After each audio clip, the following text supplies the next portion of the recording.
అపవాది మొదటి నుండి పాపము చేయుచున్నాడు గనుక ఆ, పాపము చేయువాడు అపవాది సంబంధి. అపవాది యొక్క క్రియలను లయపరచుటకే దేవుని కుమారుడు ప్రత్యక్షమాయెను. చాలమ్మా. ఇక్కడ అపవాది మొదటి నుండి పాపము చేయుచున్నాడు గనుక పాపము చేయువాడు అపవాది సంబంధి.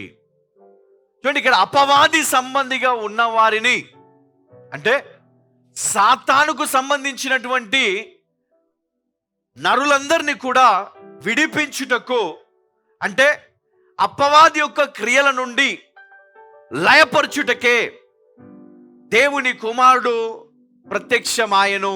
అంటే అపవాది క్రియలను లయపరచుటకు యేసుక్రీస్తు ఎందుకు పుట్టాడు అంటే, ఈ అపవాది అనేకుల జీవితములో మరి వారిని మోసము చేస్తూ వారిని పాపంలోనికి నడిపిస్తున్నాడు. కాబట్టి అపవాది క్రియలకు బందీ అయిపోయి వాని క్రియల్లో ఈరోజు చాలా మంది క్రైస్తవులు మరి చిక్కుకొని ఉన్నారు. వారిని విడిపించడానికి మనిషి కుమారుడు అంటే యేసుక్రీస్తు వచ్చాడు ఈ లోకానికి. అందుకు మనము ఈ క్రిస్మస్ ని మనం సెలబ్రేట్ చేసుకోవాలి. యేసుక్రీస్తు ఎందుకు వచ్చాడు? ఎందుకు వచ్చాడమ్మా? అపవాది క్రియలను లయపరచుటకు. ఎందుకు? వాడు మొదటి నుండి పాపం చేస్తున్నాడు గనక, మొదటి నుండి క్రైస్తవులను పాడు చేస్తున్నాడు గనక దేవుని బిడ్డలందరినీ కూడా వాడు ఏం చేస్తా ఉన్నాడు? పాడు చేస్తా ఉన్నాడు. అందుకనే యేసుక్రీస్తును ఈ లోకానికి తండ్రి అయిన దేవుడు పంపించాడు. ఎందుకంటే అపవాది క్రియలను లయపరచడానికి. ఈరోజు మన లోపట అపవాది క్రియలు ఒకవేళ ఉన్నట్లయితే, అపవాది క్రియలు మీకు తెలుసు ఏం క్రియలు అవి. మరి ఆ క్రియల నుండి మనం బయటికి రావాలంటే యేసుక్రీస్తును మనం అంగీకరించాలి. ఎప్పుడైతే మనం క్రీస్తును అంగీకరిస్తామో, క్రీస్తు ఆయన నీతిమంతుడు గనక ఆయన మనకి కృపను అనుగ్రహిస్తాడు. పాపము చేయకుండా, ఆ పాపపు తలంపులు రాకుండా ఆయన మనలను కాపాడతాడు. కాబట్టి ప్రతి క్రైస్తవుడు కూడా అపవాది క్రియలు అనేవి దేవునికి సంబంధించినవి కాదు, అవి అపవాదికి సంబంధించినవి గనక ఎప్పటికీ ఎన్నటికీ ఆ క్రియలు మన లోపట లేకుండా చూసుకోవాలి. అది బూతులైనా, శాపనార్థాలైనా, ద్వేషమైన, అసూయలైనా, ఏవైనా సరే అది అపవాదికి సంబంధించినవి. కాబట్టి ఆ క్రియలు నీ లోపల ఉన్నంత కాలము నువ్వు దేవుని సంబంధిగా నువ్వు జీవించలేవు, అపవాది సంబంధిగానే జీవిస్తావు.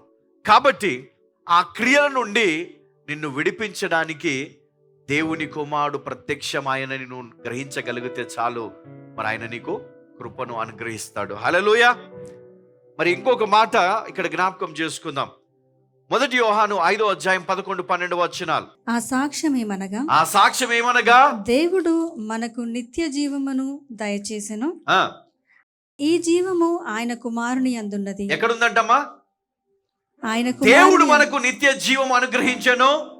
ఈ జీవము ఆయన కుమారుని యందు ఉన్నదంట. హల్లెలూయా. ఎక్కడుందమ్మా? ఈ నిత్య జీవము యేసుక్రీస్తులో ఉందంట.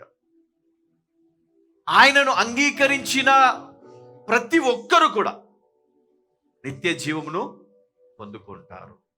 అందుకనే మనము యేసుక్రీస్తును ఆరాధించాలి. ఆయన పుట్టుకను మనం సెలబ్రేట్ చేసుకోవాలి. ఎందుకు అంటే, ఇదిగో ఆయన నిత్య జీవమును మనకు అనుగ్రహించడానికి వచ్చిన దేవుని కుమారుడు.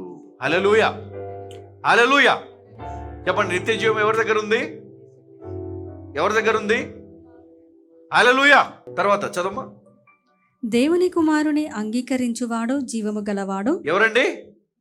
దేవుని కుమారుని అంగీకరించువాడు జీవము గలవాడు. దేవుని కుమారుని అంగీకరింపని వాడు జీవము లేనివాడే. హల్లెలూయా. దేవుని కుమారుని అంగీకరించిన వాడు జీవము గలవాడు, అంగీకరించని వారు జీవము లేని వారు. అంటే దేవుడు వారి జీవితంలో లేడు. ఎందుకు లేడు? అపవాది వారి జీవితంలో ఉన్నప్పుడు అపవాది క్రియలు వారి లోపట కనపడతాయి. ఒకవేళ దేవుడు వారి లోపట ఉంటే దేవుని క్రియలు వారి లోపట కనపడతాయి. హల్లెలూయా.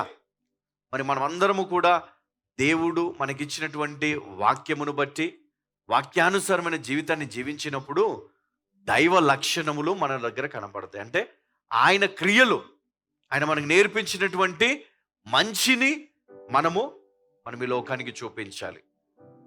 ఈ లోకానికి మనం చూపించాలి. అప్పుడే నిజ క్రైస్తవులుగా మనం ఈ లోకములో నిలబడతాం. దేవుడు మనకు తోడై ఉంటాడు. హల్లెలూయా. యోహాను సువార్త 1:12-13 వచనాలు. తన్ను ఎందరు అంగీకరించిరో వారికందరికి అనగా వారి అందరికి అనగా తన నామమునందు విశ్వాసముంచిన వారికి, తన నామమందు విశ్వాసముంచిన వారికి దేవుని పిల్లలగుటకు ఆయన అధికారము అనుగ్రహించెను. దేవుని పిల్లలగుటకు ఆయన అధికారము అనుగ్రహించెను. వారు దేవుని వలన పుట్టిన వారే కాని, వారు దేవుని వలన పుట్టిన వారే గాని, రక్తము వలననైనను, రక్తం వలనైనను, శరీరేచ్ఛ వలనైనను, శరీరేచ్ఛ వలనైనను, మానుషేచ్ఛ వలనైనను, మానుషేచ్ఛ వలనైనను పుట్టిన వారు కారు. పుట్టిన వారు కారు. ఎందరైతే ఆయనను అంగీకరిస్తారో వారందరిని, అనగా ఆయన నామమందు విశ్వాసముంచు వారికి దేవుని పిల్లలగుటకు ఆయన అధికారమును అనుగ్రహించను. గట్టిగా చప్పట్లు కొడతాం. హల్లెలూయా. ఎందరైతే ఆయనను అంగీకరిస్తారో వారందరినీ కూడా ఆయన పిల్లలుగా ఆయన అంగీకరిస్తాడంట. గట్టిగా చప్పట్లు కొడతాం. మరి అందును బట్టి మనము ఆయన పుట్టుకను సెలబ్రేట్ చేసుకోవాలి. ఎందుకంటే ఆయన ఈ లోకానికి వచ్చింది నశించిపోతున్న వారిని వెతికి రక్షించడానికి. ఆయన ఈ లోకానికి వచ్చింది సత్యాన్ని మనకు బోధించడానికి. ఆయన ఈ లోకానికి వచ్చింది మన కొరకు ప్రాణం పెట్టడానికి, మన కొరకు ఆయన రక్తాన్ని చిందించడానికి. అంటే పరిశుద్ధుడిగా వచ్చి పరిశుద్ధాత్మ ద్వారా మన కొరకు ఈ లోకములో మాదిరిగా జీవించి, మరణించి, తిరిగి లేచి, మరి వాగ్దానం ప్రకారము ఆయన తిరిగి తండ్రి కుడి పార్శ్వమున కూర్చొని ఉన్నాడు. కాబట్టి మరి ఇంత గొప్ప రక్షకుని మనం కలిగి ఉన్నాము గనుక, ఆయనను ఆరాధించుటకు మనము యోగ్యతను సంపాదించుకున్నాము గనుక, మరి ఆయన పుట్టుకను మనం సెలబ్రేట్ చేసుకోవాలి. గట్టిగా చప్పట్లు కొడుతూ ఆ దేవాది దేవుని మనం మహిమపరుస్తాం. హల్లెలూయా.